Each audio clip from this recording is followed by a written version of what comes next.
ഒത്തുതീർപ്പ് ശ്രമം അംഗീകരിക്കില്ല എന്നാണ് കൊല്ലപ്പെട്ട തലാലിന്റെ കുടുംബാംഗം അബ്ദുൽ ഫത്താഹ് മഹ്ദി പറയുന്നത്.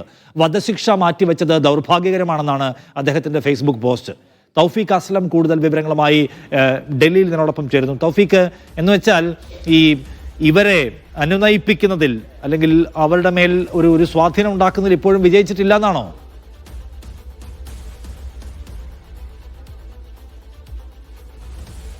നിഷാദ്, ഈ ചർച്ചകൾ നടക്കുന്നതിനിടയിലാണ് തലാലിന്റെ സഹോദരന്റെ ഫേസ്ബുക്ക് പോസ്റ്റ് വന്നിരിക്കുന്നത്. അതിൽ അദ്ദേഹം കൃത്യമായി പറയുന്നത് ഇതിൽ നിന്നും തങ്ങൾ പിന്മാറില്ല എന്നൊരു സൂചനയാണ് അദ്ദേഹം നൽകുന്നത്. ശിക്ഷ ലഭിക്കുന്നതുവരെ ഇതുമായി ബന്ധപ്പെട്ടുള്ള നിയമ പോരാട്ടം മുന്നോട്ട് കൊണ്ടുപോകും. വധശിക്ഷ മാറ്റിവെക്കുന്നത് അല്ലെങ്കിൽ വധശിക്ഷ മാറ്റിവെക്കുമെന്ന് തങ്ങൾ പ്രതീക്ഷിച്ചിരുന്ന കാര്യമല്ല.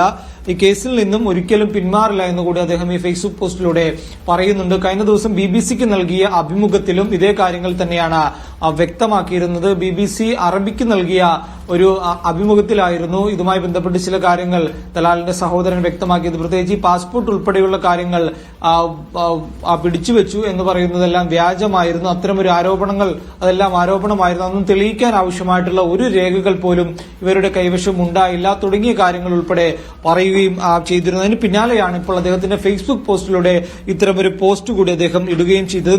നീതി നടപ്പാക്കുന്നതുവരെ തങ്ങൾ നിയമപോരാട്ടം തുടരുമെന്നുകൂടി സഹോദരൻ അബ്ദുൽ ഫത്താഹ് മഹ്ദി ഫേസ്ബുക്കിൽ കുറിച്ചിട്ടുണ്ട്. ഇതുമായി ബന്ധപ്പെട്ട് മറ്റു പ്രതികരണങ്ങളൊന്നും ഇതുവരെയും ഉണ്ടായിട്ടില്ല. ഇതായിരുന്നു ഏറ്റവും ഒടുവിൽ അദ്ദേഹം ഫേസ്ബുക്കിലൂടെ പങ്കുവച്ചത്. ഈ കേസുമായി ബന്ധപ്പെട്ടുള്ള മറ്റു കാര്യങ്ങളുടെ എല്ലാ അപ്ഡേറ്റ്സുകളും അദ്ദേഹം ഈ ഫേസ്ബുക്കിലൂടെ പങ്കുവെക്കുകയും ചെയ്യുന്നുണ്ട്. അതിനിടയിലാണ് ഇത്തരമൊരു ഫേസ്ബുക്ക് പോസ്റ്റ് അദ്ദേഹത്തിന്റെ ഭാഗത്തുനിന്നുകൊണ്ട് ഉണ്ടായത്. ഈ നിമിഷപ്രിയയുടെ മോചനവുമായി ബന്ധപ്പെട്ട് യമനിൽ ചർച്ചകൾ പുരോഗമിക്കുകയാണ്. കുടുംബവുമായി ഉൾപ്പെടെ ചർച്ചകൾ നടത്തുന്നു എന്നുള്ള വിവരങ്ങൾ പുറത്തുവരുന്നതിനിടയിലാണ് സഹോദരന്റെ ഭാഗത്തുനിന്നുകൊണ്ട് ഇത്തരമൊരു ഫേസ്ബുക്ക് പോസ്റ്റുകൾ ഉണ്ടായിരിക്കുന്നത്. ഒപ്പം കേന്ദ്ര സർക്കാരും ആവശ്യമായിട്ടുള്ള ഇടപെടലുകൾ നടത്തുന്നുണ്ട് എന്നുള്ള വിവരം കൂടി ഇപ്പോൾ പുറത്തുവരികയും ചെയ്യുന്നുണ്ട്. കേസുമായി ബന്ധപ്പെട്ട് ഒരു പരസ്യ പ്രതികരണത്തിന് കേന്ദ്ര സർക്കാർ മുതിരില്ലെന്നാണ് നിലവിൽ നമുക്ക് ലഭിക്കുന്ന വിവരങ്ങൾ. വിദേശകാര്യ മന്ത്രാലയത്തിന്റെ ഭാഗത്തുനിന്നുകൊണ്ട് ഒരു പരസ്യമായിട്ടുള്ള ഒരു പ്രതികരണം ഇതുമായി ബന്ധപ്പെട്ട് ഉടൻ ഉണ്ടാകില്ല. ഇന്നലെ ശിക്ഷ നീട്ടിവെച്ചതിന് ശേഷവും ഒരു പരസ്യ പ്രതികരണം വിദേശകാര്യ മന്ത്രാലയത്തിന്റെ ഭാഗത്തു നിന്നുകൊണ്ട് ഉണ്ടായില്ല. അത് ഉടൻ ഉണ്ടാകില്ലെന്നാണ് നിലവിൽ ലഭിക്കുന്ന വിവരങ്ങൾ. അതിനിടയിലാണ് ഇത്തരത്തിലൊരു ഫേസ്ബുക്ക് പോസ്റ്റ്